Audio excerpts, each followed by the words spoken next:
Welcome to the African Utility Week studio. I am Denise, Content Manager for ngerati.com. And here with us in the studio, last interview of the day. Thank you very much for taking some time out of your busy schedule to join us. Yes. I have Robert Mubiru. And Robert Mubiru is coming from UMEME, Yes. And it is it is the largest electricity distribution company in Uganda. Yes. You conducted a presentation at the Utility Week, Yes. and it was mainly about experiences with revenue protection. Would you like to expand a little bit on that presentation for us? Thanks, Thank you Robert. very much, Denise, for having me. It's always a privilege to be Thank you. a part of the AUW. It's an amazing event, keeps growing bigger every year. This presentation I made was actually a follow-on on last year's presentation. Yes. Last year's presentation was also about the initiatives that we're doing as a company Yeah. in the various categories or segmented categories of customers. So last year I talked about what are we doing about the mass market, the domestic customer, and how are we managing that space, how are we managing the revenue. The biggest focus area is loss reduction, and there's technology we're applying, plus systems and processes that we put in place for that. Can I just interject there? Sorry, Robert. Yes. Is that non-technical or technical losses, or are we talking about a combination of both? A combination. For the domestics, it's a combination. Right. Because you'll find that the challenges that are found in that space cut across both technical and non-technical Right. losses. You find an endemic culture of non-payment, trying to defraud the meter, but at the same time poor networks, extended LV lines, overloaded transformers. So it's a holistic approach where you refurbish the network, put in place strategies to dissuade people from hooking, and then you also apply prepaid metering with a lot of marketing to show people that it's actually in their benefit to control their power consumption, and you're putting the power in the hands of the people, and by and large it's working very well. So, and we're addressing both technical and non-technical. But this particular time around I talked about what we're doing in the space of the large customers, the large power users, and that's always contextual. In UMEME, we have a total of 670,000 customers, but just 15,000 of those customers, 13 to 15,000, are responsible for 70% of the sales and revenue. And so, if you have a very small number, whom we refer to as a critical few, responsible for that size of your revenue, you have to apply yourself differently. By and large, the installations are quite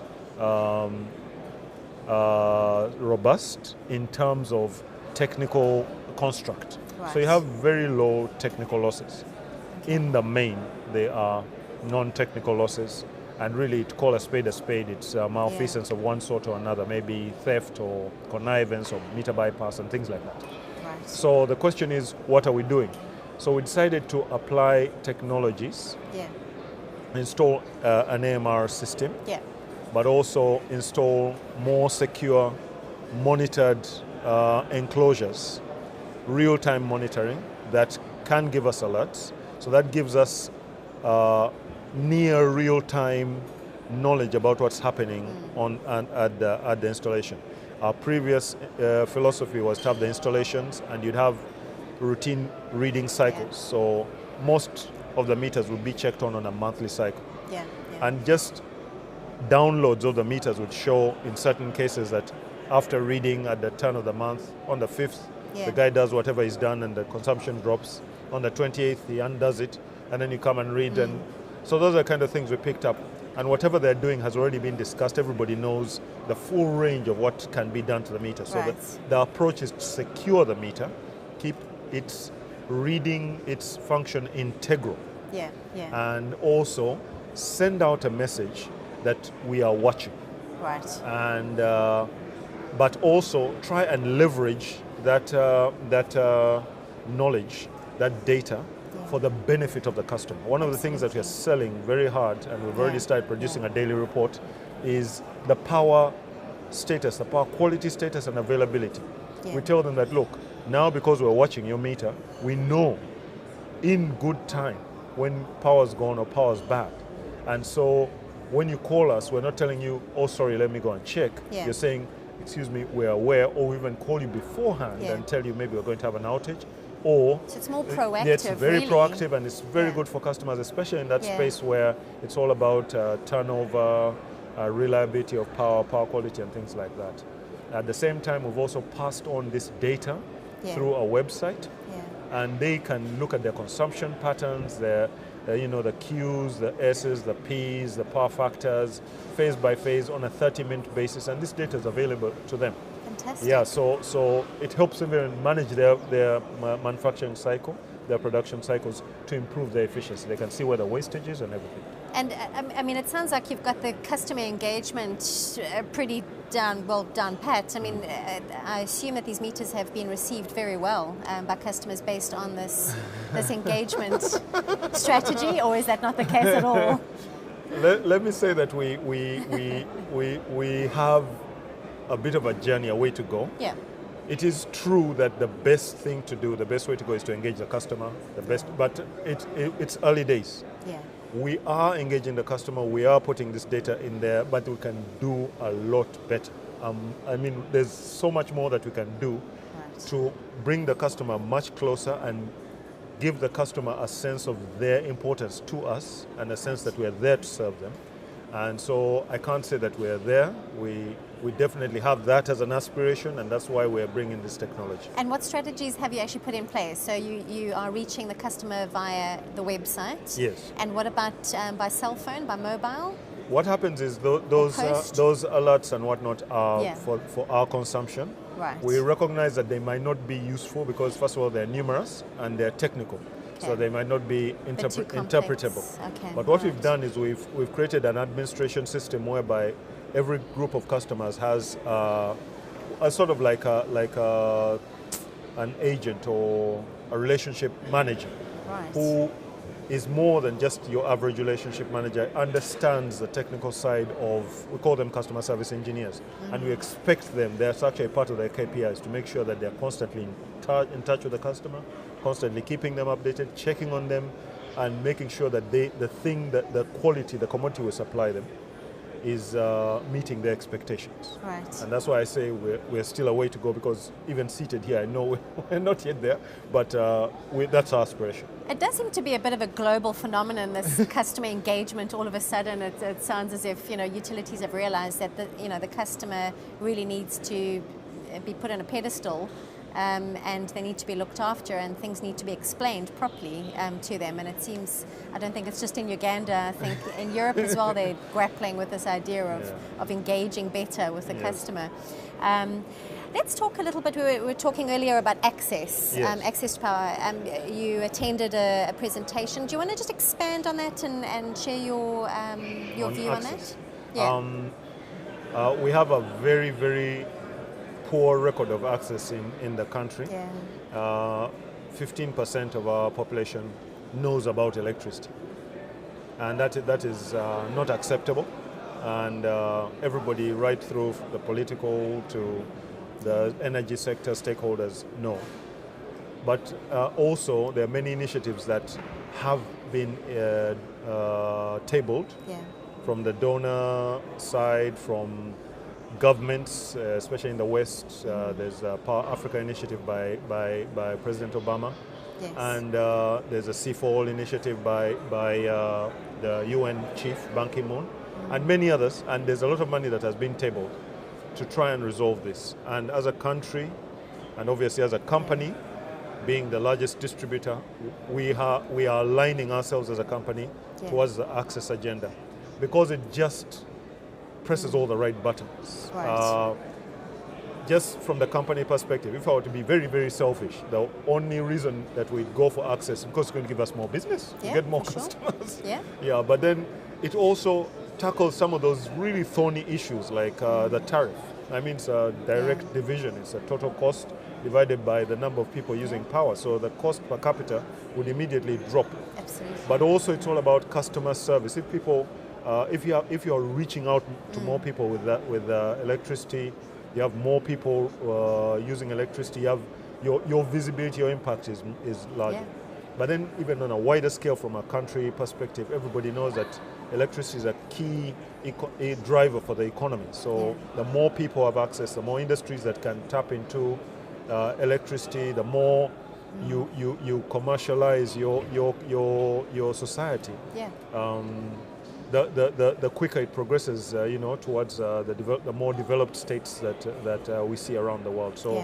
So the access agenda is really close to our heart as a country, but also as a company. What are the goals as far as access figures are concerned? Everyone's always talking about the 2020. Do you have a certain access figure that the government is working towards or would like to aim for? Yes. By we have a 2025 goal as a government of 40%. Now, that to some people might sound crazy, but it's because we're coming from such a low base. Right. We're at 15%.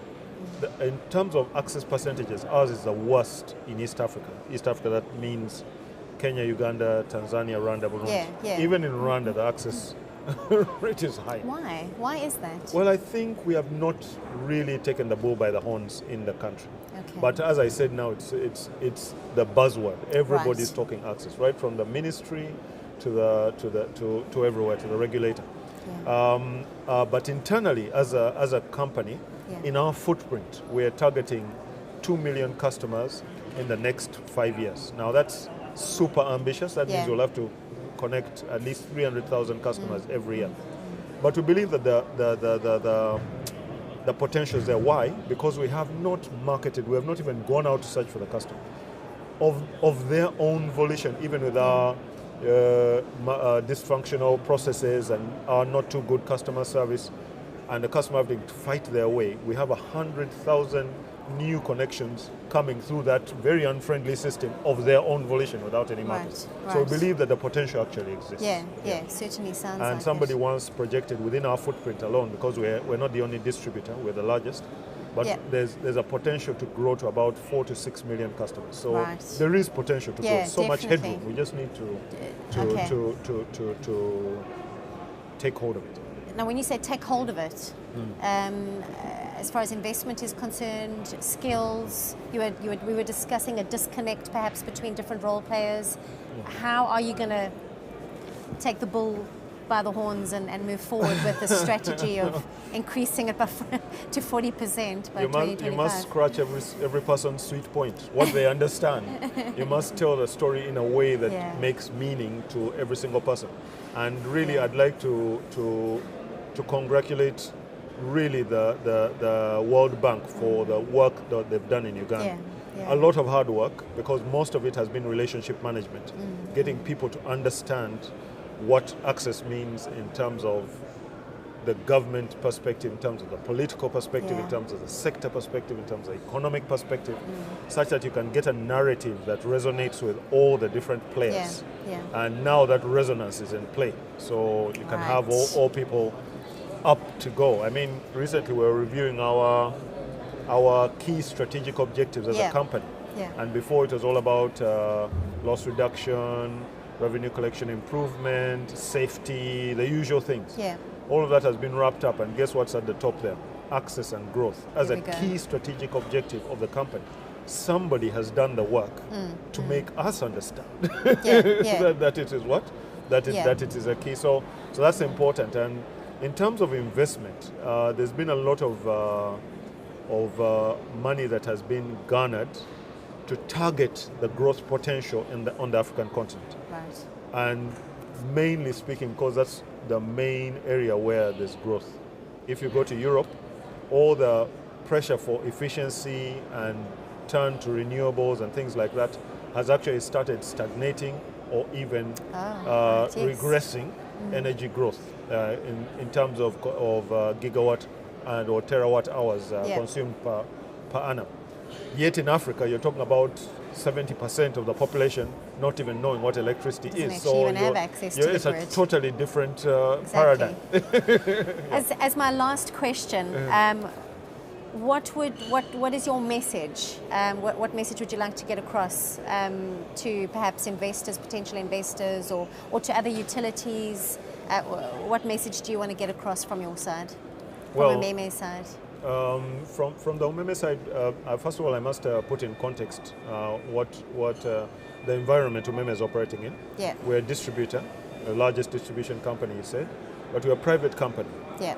And the assets that we manage are actually owned by government. So we have a concession. Yeah. It's basically a lease, and it is time bound. It's a 20-year lease. We've run 10 of it. We have 10 more to go. Right. And we have incentives that we're put in to actually do the business there. So, and we're also listed on the stock exchange in Nairobi. Right. And the securities exchange in Uganda, so we're cross-listed. Our largest shareholder is Investec South Africa. And we have a whole slew of other investors that have come through, Alan Gray, and so on and so forth. Right. And just an indication of the growth. The share price from the time we listed 2 years ago has basically more than doubled. And so the growth is real. Yeah, yeah. The figures I'm trying to tell you that the right. statistics are backing up what I'm saying. So from my last word is, Africa is the place to be. Yes. When I walk around Uganda and I find young electrical engineers, I tell them they're in the wrong business. You're in the wrong company. Because you need to be where the crest of the wave is. Yeah. That's where you need to be. Yeah, yeah. So if you find that you're in a highly competitive, maxed out telecoms environment, look for where the growth is. Right. Yes.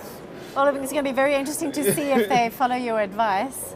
But there does certainly seem to be a lot of potential in place. Definitely. So thank you so much for your time. We could carry on. Yeah, we had a huge discussion before the studio interview, but I'm sure we'll catch up again. Definitely. If not during the conference, definitely afterwards. Yes. But thank you so much for your time, and I trust that the conference is going to be a successful one for you. It sounds like you are spreading the right word.